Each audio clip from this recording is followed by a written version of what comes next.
All right, let's go over example 2, simplifying algebraic expressions. And this is part of chapter 3, section 4, the distributive property.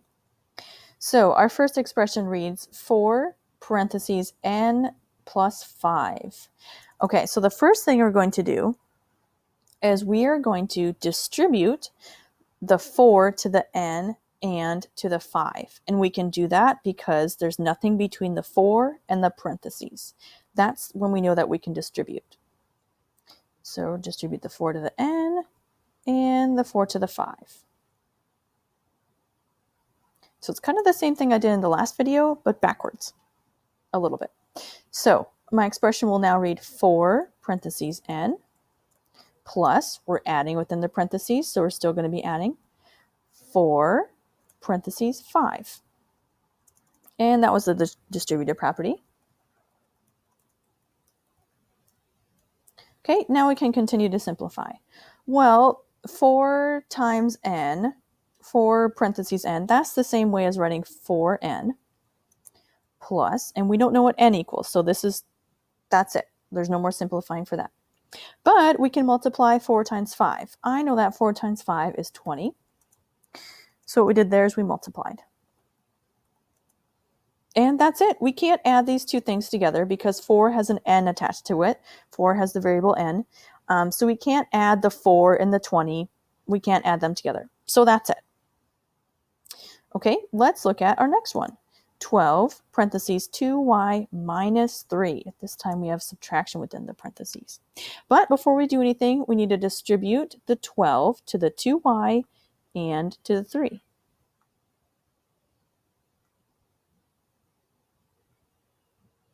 So now my expression is going to read 12 parentheses 2y minus, I'm going to get rid of that space there, minus 12 parentheses 3.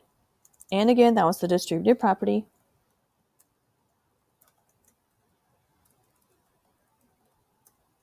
Okay, now let's simplify. Well, even though this 2y has a y with it, we can still multiply the 12 and the 2. I know that 12 times 2 is 24, so it'll be 24y. We can't forget about that. And then we're subtracting, so minus, and I know that 12 times 3 is 36. And we multiplied. So that's it. Again, we can't take 24 minus 36. We can't do that because the y is attached to the 24. These are not like terms. If this 36 had a y with it, then we could subtract, but it doesn't. So this is as simplified as we can get. I encourage you to pause the video at this time and challenge yourself to solve C and D on your own. I'm going to grab this multiplication table here. Okay, C says 9 and then parentheses 6 plus x plus 2. So now we have 3 things inside the parentheses. But we can distribute because there's nothing between the 9 and the parentheses. So we're going to distribute the 9 to the 6, to the x, and to the 2. So 9 is going to be distributed 3 times because there's 3 numbers or variables inside the parentheses. So now my expression is going to read 9 parentheses 6 plus 9 parentheses x plus 9 parentheses 2. So that really means 9 times 6 plus 9 times x plus 9 times 2, because remember the parentheses mean multiplication. And in that step, we use the distributive property.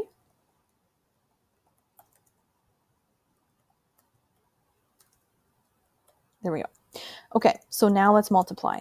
Well, 9 times 6, looking at my chart over here, I know that 9 times 6 is 54, and we're adding, plus 9 times x, well, that's the same as 9x. Oops. 9x plus 9 times 2 is 18. So in that step, we multiplied. Now we need to think back to the last section because remember, we want to try and get the numbers together, get them next to each other in our expression so that we can add them. So let's see, what property do we need to use? We're not going to change the grouping, but we are going to change the order. So I'm going to keep 54 where it is, but I'm going to switch the 9x and the 18 around. They're going to switch spots in the expression.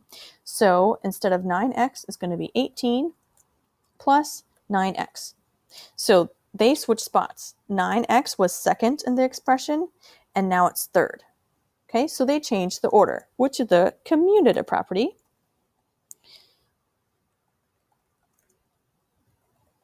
Of addition, because we were adding in this expression.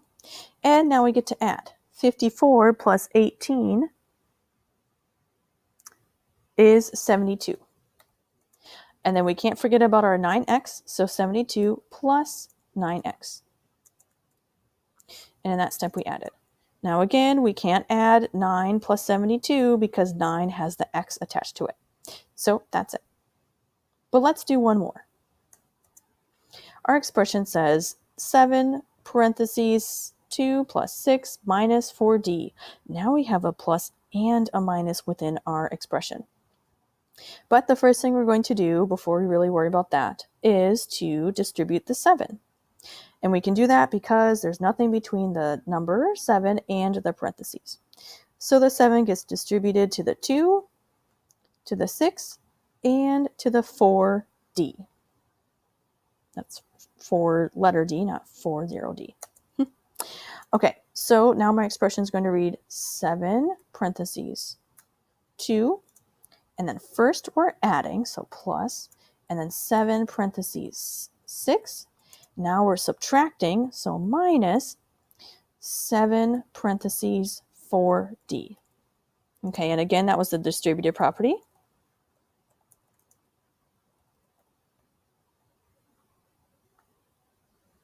We'll do this. There we go. Okay, and now we can do some multiplying. 7 times 2 is 14, and I know it's multiplying because the parentheses mean multiplication. Plus 7 times 6 is 42, minus, we can multiply this 7 times 4, and I know 7 times 4 is 28, and we can't forget about our variable d. And in that step, we multiplied.